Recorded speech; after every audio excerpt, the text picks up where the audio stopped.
What up, what up, what up? I decided to, post more to YouTube because TikTok kept editing me out. You know, I guess every other word was just too much for them, or my subject matter. Either way, like every time I would tell a story, they would just mute my ass. So I was like, I'm gonna tell all my stories over here on YouTube, and I'll just basically play on TikTok. So I'm gonna tell the story right quick, and I'm gonna post it to YouTube, and go on about my business. Now this is something I ain't never really told nobody, so I'm gonna go ahead and spill it. Now, when we first moved to Georgia, my mom was like on the run, and that's literally on the run, like an outlaw. And so I didn't see my mom for like a year and some change, almost 2 years when she moved. And so, we lived in Georgia. I think she was in lockdown in Tennessee. I ain't even gonna say I think, I know. And, I was missing my mommy. But I was also getting used to Georgia. And, I was meeting new boys. I was meeting new girls. Shit, I was fighting, tussling, all type of shit. But I met this dude, and he became kind of my first sneaky link. So we would do it damn near anywhere. Now I say do it damn near anywhere. I do mean anywhere. I'm like abandoned houses, in the woods, at school, his house, my mama's house, any damn well. Basketball court. We was getting it, okay? Alright, I think I was in like the 5th or the 6th grade. Anywho, he came to me one day and told me that he couldn't let me, smash no more because boys could get pregnant, and if he got pregnant, how was he going to explain that to his mama? And I'm like, boy, stop. But that goes to show you how young we was. And, my mom had caught me in my first menage when I was like 7. So she had already explained the birds and the bees to me. I knew better. And, of course I was trying to tell him that boys can't get pregnant, my nigga. And he was like, no, I just don't want to take no chances, yada, yada, yada. So we stopped fucking. Anyway, so we still hung out, but we didn't, fuck around. So I moved on, I had an adventurous time. I think I got a girlfriend around about that time. So me and him stopped fucking around. Anyway, my mama gets out of jail, comes back home, and within like a 2 to 3 month period, she announces that she's married and she got a new husband. And I'm like, oh, okay. So she married the neighborhood trap star who had trap houses before trap houses was trap houses. And, we kind of became like an instant family because he had a son and we were going to move all in together. But on the day of us moving into this house, we meet the son, and the son just so happens to be my ex smash buddy. Yeah.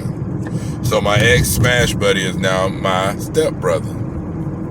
And upon moving in the house, our first night in the house, he comes in my room like, so we stay in the same house now. We can do what we want to do. We can fuck all the time now. I'm like, no, we brothers. We ain't real brothers though. We ain't no blood brothers. Yeah, but we brothers. I just can't even see myself explaining that to nobody. We brothers, my nigga. It'll never happen, okay? It'll never happen. So, I would say maybe 3 years passed. Yeah, maybe like 3 to 4 years passed. And I had started dating this dope boy. And me and him had been together almost like, say 2 years.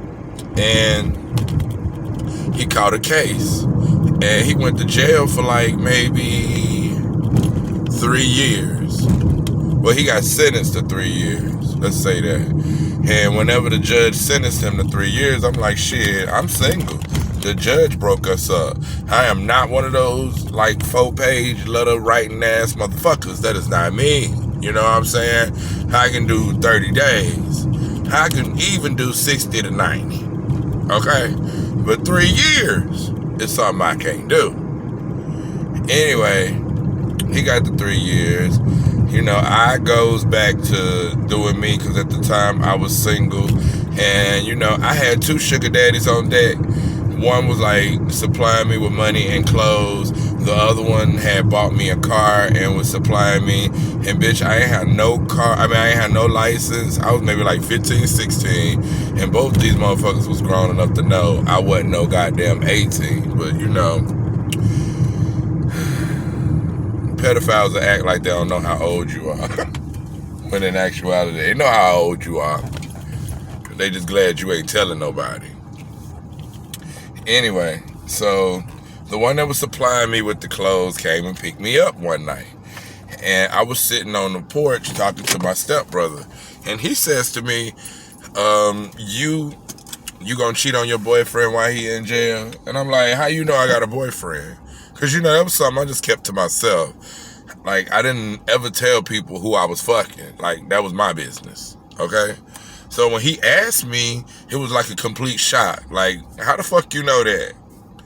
Because, you know, I was incognito. So you should know no shit like that. And he was like, he tell me everything. We best friends. So you know me and you used to fuck.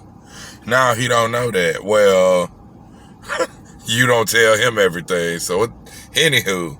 But yeah, I told him that the judge broke us up and I'll be doing my thing.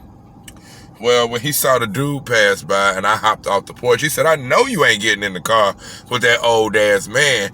I'm like, yeah. I'm about to go do my thug diggity. So I was walking to the car and I hear this bitch talking about, I'ma tell it. So I figured he gonna go tell my ex-boyfriend, jailbird boyfriend, whatever the fuck you wanna call him. I'm thinking he finna go tell him. Nah.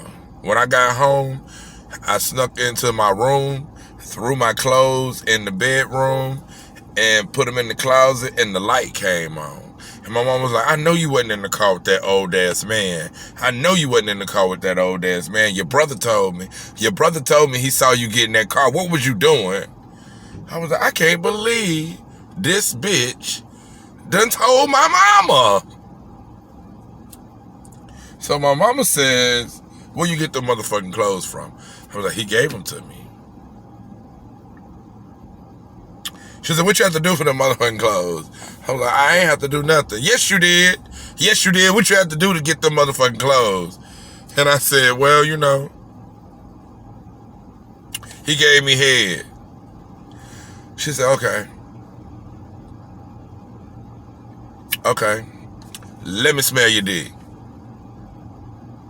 No, mama. Let me smell your dick. And she grabs my dick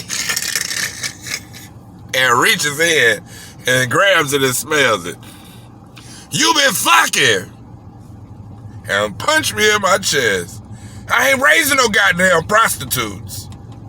That's her second time saying that to me in my whole life.